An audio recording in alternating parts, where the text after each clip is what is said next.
Jā, savus Ziemassvētkus bērnībā es atceros, kad mana mamma malkšķūnītī pārģērbusies par Ziemassvētku vecīti, atnesa maisā dāvanas.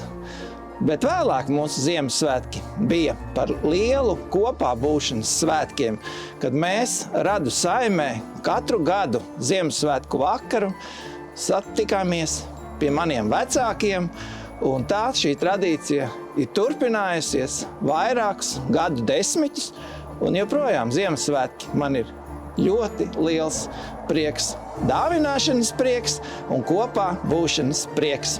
Ziemassvētkos es visiem novēlu ģimenes lokā būt kopā, pavadīt sirsnīgu vakaru, cept piparkūkas, ēst mandarīnas un būt vienkārši kopā, silti sagaidīt un mīļi šos svētkus.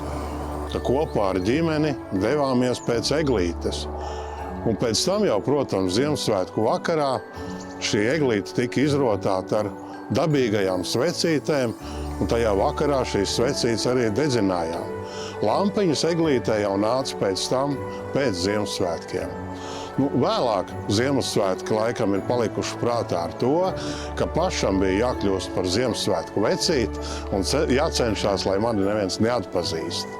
Novēlu visiem siltus un gaišus Ziemassvētkus, lai katrā mājā ienāk gaišums, savstarpēja sapratne un prieks par kopā būšanu. Klāt ir Ziemassvētku laiks.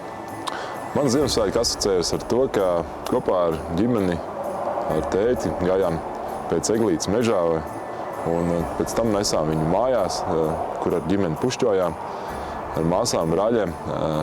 Un, protams, Ziemassvētku vakarā, kā vienmēr, ar Romu, mammu, mēs devāmies uz svētku dievkalpojumu kādā no baznīcām. Tas man ataust atmiņās ar tādu, kā sakas, samtainu, maģisku laiku, kad it kā laiks ir apstājies, bet tai pašā reizē viss notiek. Un tiešām Ziemassvētki ir burvīgs laiks, lai arī pats apstātos un padomāt par to, kāds ir šis aizritējušais gads, un spētu pieņemt pareizes izsvērts lēmumus jau jaunajā, jo pēc pāris dienām nāk jaunā gada sagaidīšana, un tas ir tāds kā nogrieznis. It kā nomainās gada skaitlis, bet viss turpinās.